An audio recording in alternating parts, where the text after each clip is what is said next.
título de mi ponencia es Intertextualidad bíblica en la poesía de Yehuda Amichai. Espero que para todos sea conocida la palabra intertextualidad, que quiere decir entre textos. Cuando te mueves no se oye. ¿Cuando me muevo? No, cuando te alejas del micrófono ya no se oye. ¿Ya no se oye? Gracias. No, gracias a usted por Gracias. señalármelo. Bueno, estaba aclarando la palabra intertextualidad porque no necesariamente todos están familiarizados con el concepto entre textos. Y vamos a hablar de poesía, que es también un tema importante. Bueno, mi trabajo tiene un epígrafe de Paul Auster que dice: todos los poetas son de un sitio, de una lengua, de una cultura. Es todo un honor para mí inaugurar con la lectura de este trabajo un evento tan relevante como el de dar paso al primer coloquio de textos judio-cristianos que organiza el Colegio de Letras de la UNAM. La diversidad de enfoques y temas que se tratarán aquí incluye aproximaciones que van desde la filosofía, la hermenéutica, la literatura, la reflexión en torno a la religión y más apreciaciones particulares que serán muy reveladoras acerca de textos del todo populares dentro del canon bíblico, como el Génesis, el Eclesiastés, el Cantar de los Cantares, o de escenas que continúan siendo interpretadas bajo nuevas luces, como el sacrificio de Isaac y su relación con su padre Abraham. Mi trabajo se centra en un tema algo distinto, puesto que yo no me ocuparé de un texto bíblico a partir de sí mismo o de su interpretación, sino del papel que juega la Biblia como referente unitario predilecto en la poesía del autor israelí Yehuda Amichai. Un papel que, como se verá, no difiere de acuerdo al episodio o el libro entre los libros del gran libro que este poeta elija convocar. Pero antes de analizar el juego intertextual específico que Yehuda Amichai establece con la Biblia y de paso con la tradición escrita de la liturgia judía,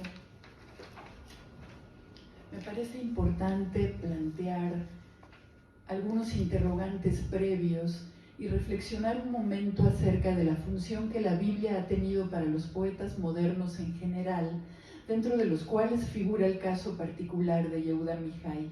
Pues la lírica moderna, la que fuera escrita durante los últimos 3 siglos, si tomamos a Walt Whitman como uno de los iniciadores del cambio, tiene una deuda evidente con la Biblia, al grado que no pocos han derivado de la misma su fuente de inspiración, intentando reproducir en distintos niveles alguna de sus particularidades.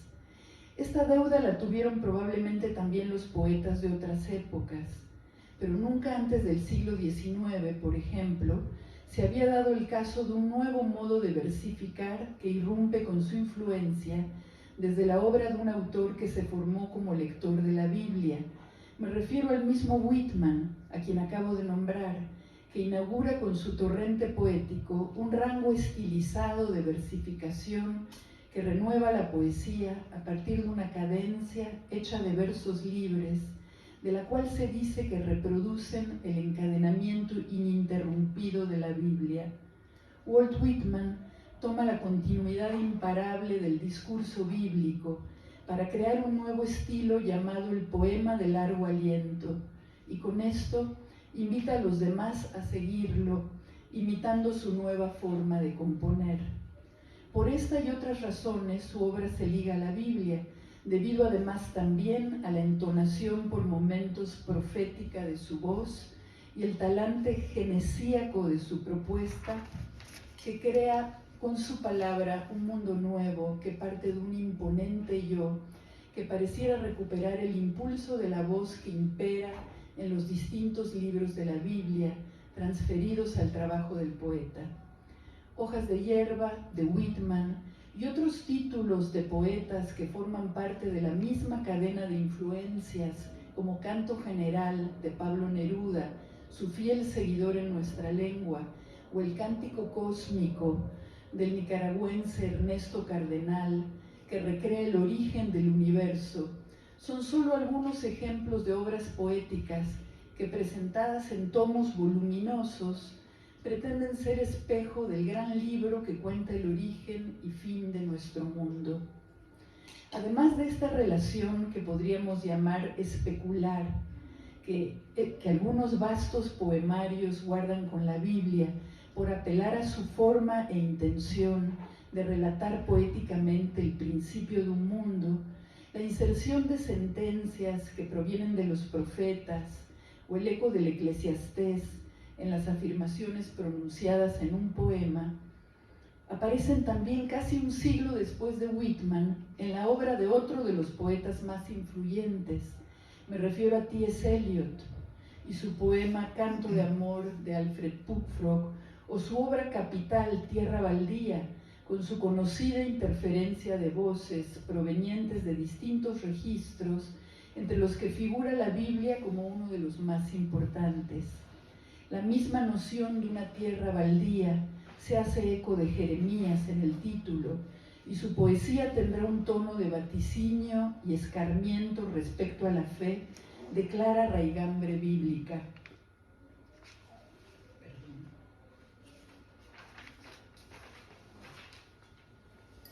Y podríamos agregar más nombres a esta lista. Solo he comenzado señalando a dos pilares de la modernidad poética, cuyo ejemplo e innovaciones no deja de reverberar en la obra de otros poetas de cualquier lengua, que al tomarlos a su vez como modelos, extienden todavía más el campo del dominio literario de la Biblia del que estamos hablando. Pero la pregunta que se interpone antes de continuar es esta: ¿acaso hay algún poeta que pueda considerarse fuera del alcance del influjo del Nuevo o del Viejo Testamento, si pensamos que ambos han regido la formación ética de una gran parte de la cultura a la cual pertenecemos? ¿No pueden ser vistos todos y cada uno de los poetas antiguos y modernos en algún sentido como socios del autor de los proverbios, continuadores del escritor del Cantar de los Cantares, salmistas como David? Pues hay muchas formas de reproducir los ecos bíblicos. La Biblia, precisamente por ser diversa en sus modalidades de escritura y en sus contenidos, produce una variedad importante de apropiaciones literarias. No es lo mismo elegir un personaje que pudiera ser modelo de una virtud que retomar una imprecación que enjuicia y condena. Llegado a este punto, resulta importante dilucidar algo más: la concepción de la Biblia de la que parte el poeta que la entreteje en su propia obra, pues como sabemos, la Biblia no fue concebida para deleitarnos estéticamente como un poema o un relato de aventuras, aunque logre hacerlo como si lo fuera, sino que se trata de un libro sagrado al que nos acercamos en primera instancia para conocer o escuchar el mensaje de Dios. La primera pregunta que entonces uno debiera hacerse al abordar un tema como la relación que un escritor guarda con la Biblia es, aún antes del vínculo intertextual que su obra plantea, ¿qué postura de la Biblia está eligiendo tener? Es decir, el punto de partida inicial antes de clasificar el tipo de préstamo o asimilación literaria que puede haber hecho un poeta en nuestros tiempos de un conjunto de textos escritos hace milenios, es no solamente su probable intención de reescribir alguna parte de los mismos para actualizarlos en su obra, sino su percepción de la dimensión propia de la que proviene dicho texto original. Me parece que esta disyuntiva, la de valorar la Biblia como la palabra de Dios, o la de considerarla como la palabra de un autor de carne y hueso, equiparable al autor del poema moderno que remite a la Biblia, son distintas y producen asimismo resultados en ocasiones divergentes. Respecto a este punto, la crítica literaria se ha dividido. Tomando como ejemplo ilustrativo de esto a la poesía inglesa, un crítico como el mismo T.S. Eliot ha reprobado la idea de que la Biblia pueda ser percibida meramente como literatura. Lo cito: aquellos que hablan de la Biblia como un monumento de la prosa inglesa están admirándola meramente como el monumento que corona la tumba del cristianismo. La Biblia debe su influencia literaria no al hecho de que se la haya considerado literatura, sino a que se la ha considerado palabra de Dios. Que los hombres de letras la consideren hoy literatura, probablemente sea un indicio del fin de su influencia literaria. En el otro extremo, Northrop Frye, un importante teórico canadiense, lleva a cabo un extenso estudio de la Biblia definida como el gran código que influye en la poesía inglesa justamente como literatura. Un enfoque literario de la Biblia, afirma Frye, no es en sí ilegítimo. Ningún libro hubiera podido ejercer una influencia literaria tan específica sin poseer cualidades literarias. El estudio que lleva a cabo Frye acerca de la influencia de la Biblia en la poesía aporta todavía más elementos a la discusión que estaríamos planteando aquí, pues no solo se refiere al criterio que afirma como legítimo poder abordarla literariamente, sino que también nos informa del predominio de una Biblia particular, la Biblia cristiana, para la tradición cultural inglesa y en términos generales para la tradición cultural occidental. Y al puntualizar este hecho, nos abre sin saberlo a otra disyuntiva, pues nos tendríamos que preguntar además, ¿es diferente un poeta que usa como fuente una Biblia cristiana traducida del griego que aquel que cita una Biblia judía traducida del hebreo? ¿En qué radica esa diferencia? Sabemos que hay un Nuevo y un Viejo Testamento en las llamadas Sagradas Escrituras y que esta es una clasificación propia de la Biblia cristiana. ¿Influye esto acaso en el ejercicio intertextual que un escritor entable desde su obra con alguno de ellos? Aunque no conseguiré responder a estos interrogantes de manera concluyente, sino que continuaré a la manera judía haciendo preguntas en respuesta a una pregunta, mi intención es arrojar luz acerca de lo complejo del tema en cuestión y de algunos de los elementos que debiéramos tomar en cuenta a la hora de abordar un asunto como la intertextualidad bíblica en la obra de un escritor particular, sea cual fuere su origen, su lengua, su fe o la falta de la misma. Erich Fromm, quien estudió más de cerca, por ejemplo, el libro de los Salmos, Sefer Tehilim, y el papel especial que han desempeñado en la vida religiosa de los judíos hasta alcanzar un grado especial de belleza en los cantos jasídicos, afirma que estos fueron asumiendo progresivamente una función nueva. Se transformaron en un documento humano, la expresión de las esperanzas y los temores del hombre, de sus alegrías y de sus pesares. Trascendieron las circunstancias particulares del tiempo y del dogma religioso y se convirtieron en los amigos íntimos y compañeros de los judíos y de los cristianos durante muchas generaciones. Estas palabras confirmarían el carácter universal de los salmos, más allá de la lengua desde la cual fueron transcritos. Pero Henry Mechonic, por ejemplo, opinaría otra cosa, dado que para el filósofo francés la Biblia es inseparable de su lenguaje y por lo tanto toda traducción de la Biblia que no haya surgido de una escucha de la misma en su lengua original, es decir, el hebreo, constituye una omisión de su sentido. Para Mechonic se nos exige escuchar en vez de ver las palabras, para así restituirle a la Biblia su ritmo inmanente, sin el cual no accedemos a la profecía del lenguaje a través de la que probablemente se enuncia lo divino. Y para ello no basta inclusive ni con saber hebreo ni con leerla en hebreo, sino que es preciso atender de otra manera a los tipos de acentos hebraicos que se han perdido, para poder recuperarlos y permitir que se hagan oír desde el presente, a fin de alcanzar a tener una lectura más fiel al texto desde su raíz.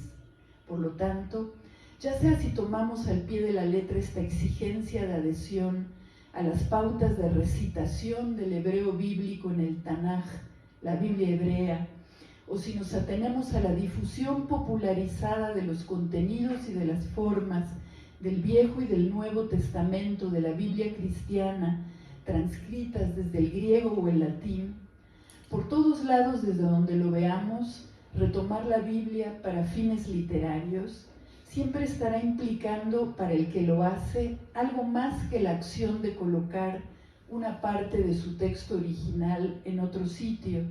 Es decir, siempre significará algo más que la extendida práctica intertextual de hacer dialogar un texto literario con otro. Por tratarse de la fuente misma de la que se deriva una parte importante de nuestro sentido de responsabilidad como seres humanos, nuestro decálogo vigente al día de hoy, la Biblia no es percibida ni siquiera en sus usos más literarios y más desapegados de su dimensión teológica o moral como mera literatura. ¿Escuchamos acaso de la misma manera las palabras del príncipe Hamlet que las palabras del rey Salomón? Habría que pensarlo. Pero por ello, en todos los casos en que un autor haga alusión a la Biblia para crear dentro de su obra un tipo de efecto dialógico, convendría analizar también el contexto al que pertenece dicho autor, pues este influirá en la recepción que se tenga de su práctica intertextual ligada a un libro como este, canónico y fundacional. Esto se agudiza y cobra más relevancia cuando hablamos de un poeta de Israel, porque no es lo mismo cuando un poeta mexicano, como Ramón López Velarde, nuestro poeta nacional, elige llamar con nombres bíblicos a sus jóvenes desterradas de la provincia a la capital, o cuando García Lorca, el gran poeta andaluz, evoca la historia de Absalón para ilustrar un caso de transgresión pasional, que cuando un poeta israelí se remite a la Biblia, puesto que la Biblia juega un papel clave dentro de la vida y de la literatura de Israel, lo que hará que su función a la hora de ser citada no sea exactamente la de universalizar sus contenidos, sino por el contrario, la de volverlos más específicos y ligados a un contexto local. Usada en la poesía de Israel, citada por lo tanto naturalmente en hebreo, la Biblia es un arma de doble filo. Su mención no constituye solamente formar parte de un juego intertextual, sino que implica una toma de posición en medio de una realidad nacional ciertamente compleja. Veámoslo más de cerca y volvamos al principio. Ser por tanto un poeta moderno que se remonta a la Biblia, como lo hace nuestro poeta de hoy, Yehuda Amichai, es una práctica que la misma Biblia admite si la concebimos meramente en su calidad de tejido de palabras susceptibles de ser referidas por otro escrito. Y es una práctica que la poesía moderna avala, también si pensamos en que el poeta moderno se concibe a sí mismo como un pequeño Dios, como dijera Huidobro, capaz de virtualmente recrearlo todo. Es decir, la reinserción de lo literario en lo literario es posible porque la Biblia está escrita, y hacer referencia a la misma es necesariamente hablar de intertextualidad, porque su realidad es textual, refleja el paso de la materialización a través de la palabra de una información cuya fuente es en principio divina. Pero en el caso de un poeta de Israel moderno, del Israel moderno, como lo es Yehuda Amichai, esta licencia para reinterpretar, propia de la poesía moderna, se vuelve más compleja al ocurrir en medio de la misma lengua con la que está escrita la Biblia desde su origen, y en un país donde la Biblia tiene una presencia primordial. No es un libro de culto nada más, no es un libro literario ni religioso solamente, es la fuente del judaísmo mismo, con la que se establece una tensión permanente, a causa también de la renovación y actualización de la lengua hebrea. y es un compendio de los valores judíos que funge como tabla de medir, lo queramos o no. Por lo tanto, aludir a la Biblia en un país y una lengua que la tienen integrada en su seno como un parámetro multifactorial cumple distintas funciones y puede ser un modo de actuar en diversos frentes metaliterarios y hasta civiles. Pero si nos limitáramos solamente a su función dentro de un marco literario, podríamos afirmar con certeza que mientras que la poesía moderna universal tiene una gestión pendiente con la Biblia que es preciso dilucidar, la poesía moderna de Israel puede entenderse como una permanente lectura errónea y creativa de la misma, recordando a Harold Bloom, debido a que usa su lenguaje o se manifiesta en una lengua que arrastra en su bagaje los antiguos sentidos originales del hebreo bíblico. Por eso mismo, los poetas de la generación a la que pertenece Yehuda Amichai tratan de marcar a toda costa una diferencia, como señala Ruth Carton Bloom, en contraste con la tradición midrashica, la de la antigua exégesis bíblica. Los poetas modernos de Israel usan citas, alusiones, frases o palabras con el propósito de expresar no solo su deuda espiritual con el gran intertexto de la Biblia, sino más bien su distancia y alienación del mismo. En muchos casos, el deseo de tomar distancia de un posible modo de imitación lleva a los poetas israelíes a ejercer una violencia literaria sobre el texto bíblico a través de un desvío en la interpretación y una reescritura del mismo. Esa es la manera en que los poetas israelíes asumen su particular ansiedad de la influencia. Nuestro poeta de hoy se ubica precisamente en este rango que podríamos denominar en principio reactivo respecto de la Biblia, también por su propia historia de vida. Veámoslo más de cerca. La Biblia está presente en la vida de Yehuda Amichai desde su infancia, mucho antes de convertirse en poeta. Amichai nació en Alemania en 1924 y morirá en Jerusalén en el año 2000, y como muchos de los escritores de su generación, emigró con su familia al actual Israel huyendo del nazismo. Aprendió la Biblia en hebreo desde su niñez alemana al recibir una educación religiosa judía, pues sus padres seguían la ortodoxia. Y él mismo ha señalado que las leyendas y cuentos de hadas de la literatura infantil germana se mezclaron en su imaginación con los relatos bíblicos, dejando hondas huellas en su memoria. La Biblia formó parte también de los estudios universitarios del poeta, pero habría que aclarar que para entonces él ya habría abandonado el marco religioso que le impuso su familia, un paso que prepara la rebelión de Amichai, que en adelante lo caracterizará en su poesía. Ser un poeta que dialoga con la Biblia en Israel, además, no puede ser indiferente a ningún lector, porque la Biblia está muy presente en la cultura general del país, y no solo por cuestiones religiosas. La mitad de la población es creyente y fiel a la ortodoxia, y la otra es completamente laica, una polarización que también influirá en la elección defensiva que este poeta hace de este tema. La tendencia a dialogar con la Biblia, además, forma parte intrínseca de la literatura hebrea moderna, como hemos señalado. La Biblia es parte del inconsciente colectivo israelí.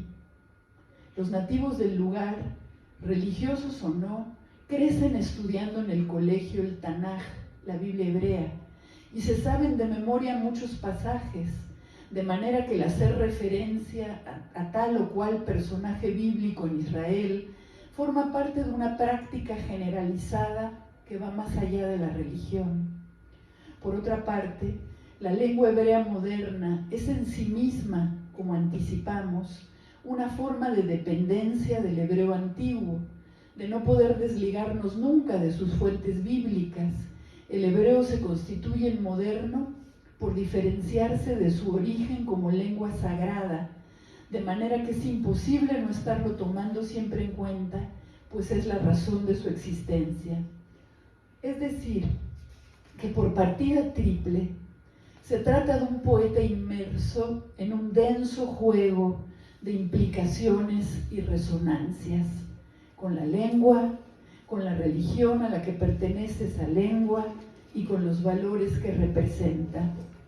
Amos Oz definirá a Yehuda Amichai como un poeta antirreligioso que sin embargo habla todo el tiempo con Dios.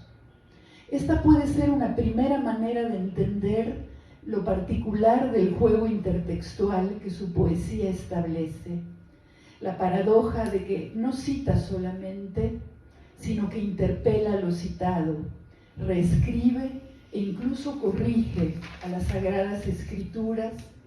Veamos un ejemplo de ello. Perdón, ya tiré mi nombre.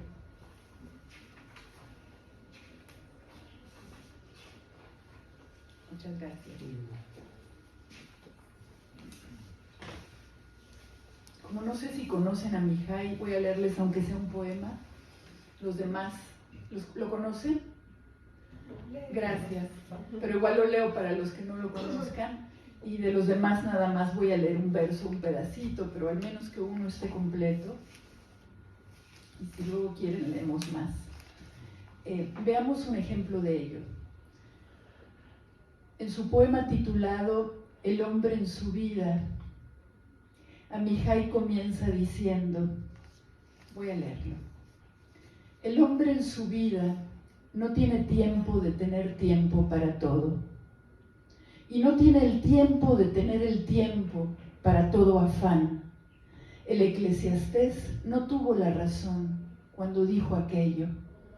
Un hombre tiene que odiar y amar a la vez, con los mismos ojos llorar y con los mismos reírse, con las mismas manos arrojar piedras y con las mismas recogerlas, hacer el amor en la guerra y la guerra en el amor, y aborrecer y perdonar y recordar y olvidar, y ordenar y confundir y comer y digerir lo que una larga historia hace en muchísimos años.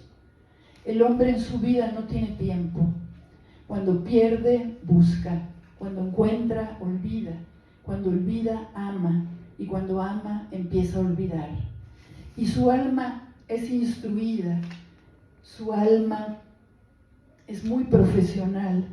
Solo su cuerpo permanece siempre diletante. Intenta y se equivoca. No aprende y se confunde.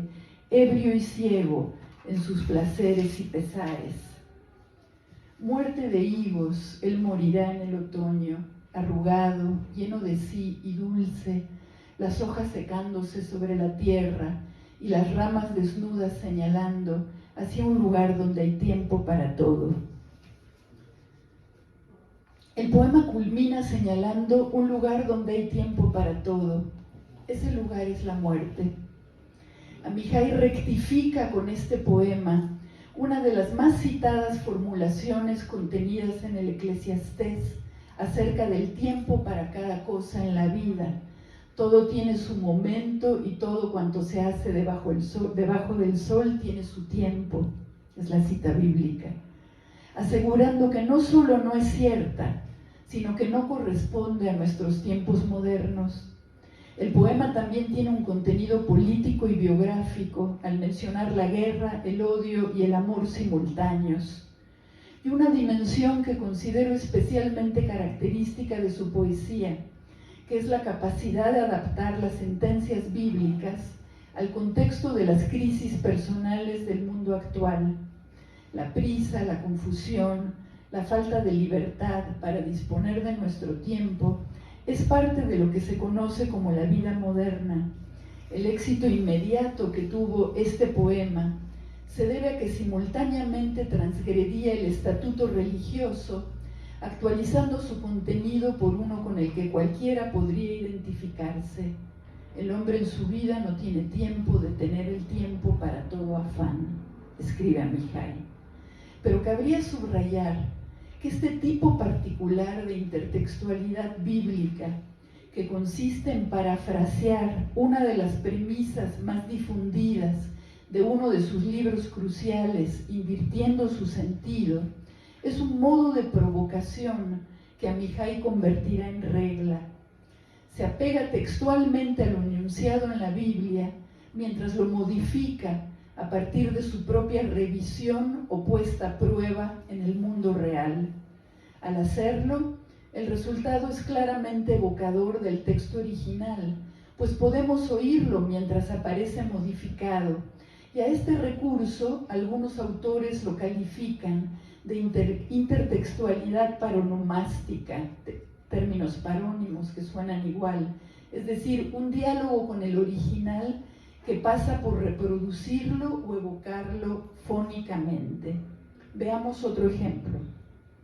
Cuando Amihai elige llamar a uno de sus libros con el título de uno de sus poemas que dice «Hombre eres y al hombre volverás», nadie duda de que esté haciendo referencia a uno de los más citados versículos del Génesis: «Polvo eres y al polvo volverás», nuevamente reconfigurando su sentido, pues el poema, que habla de un hombre que parte a la guerra, busca hacer un llamado al polvo en el que acabará convertido para que lo regrese a la vida.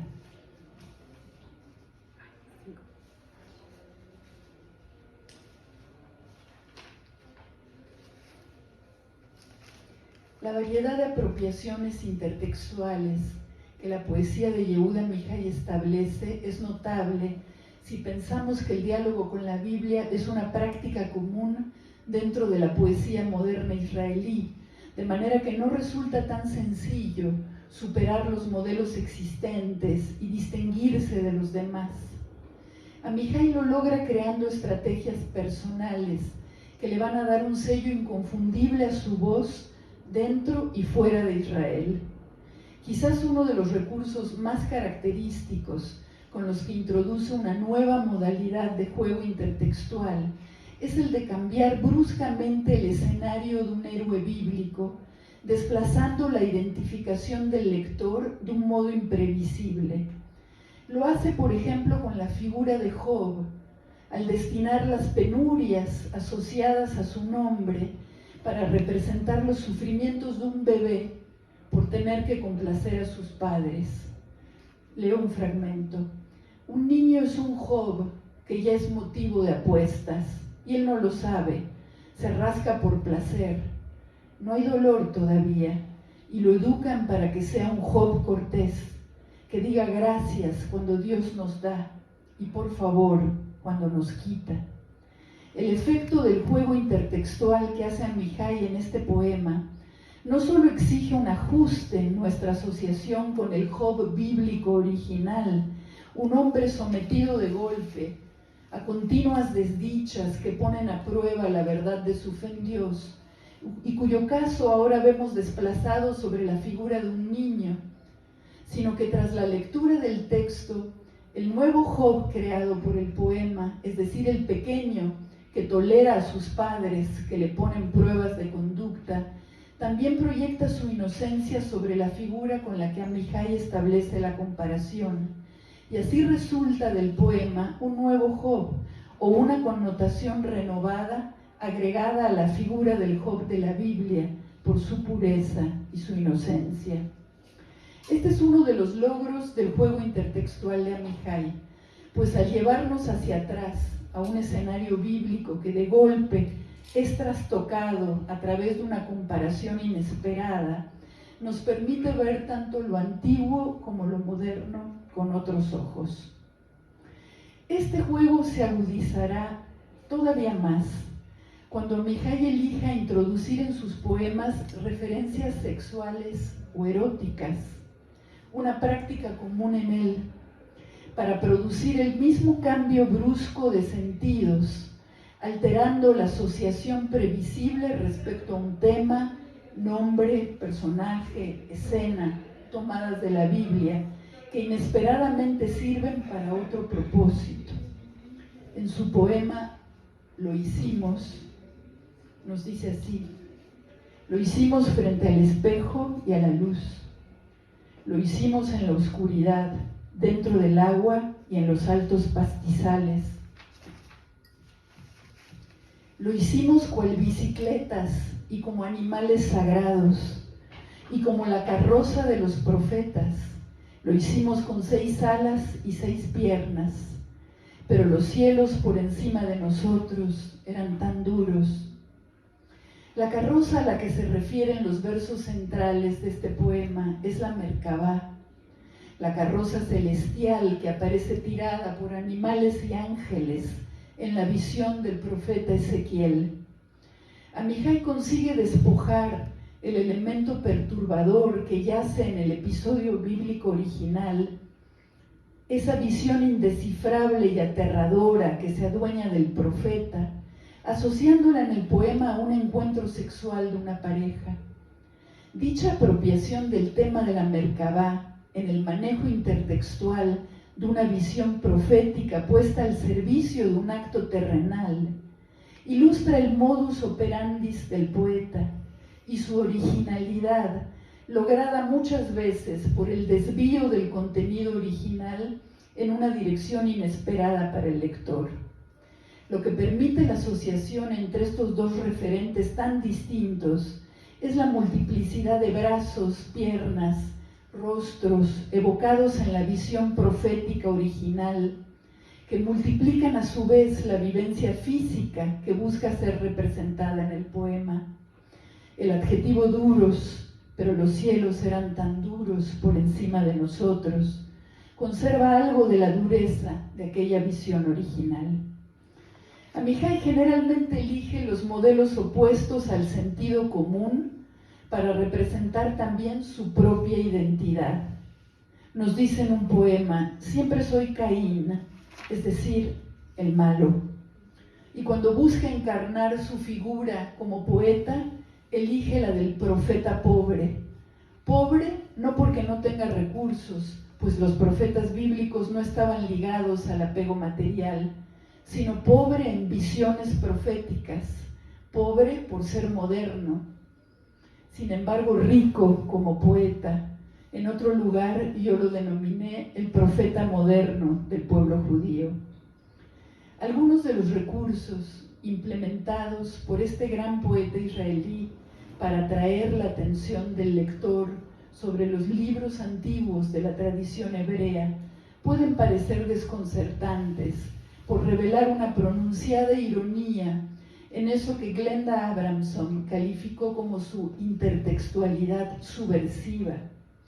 Sin embargo, Amihai no busca distraernos de lo esencial al intervenirlos, sino que apela a la compasión como fin último.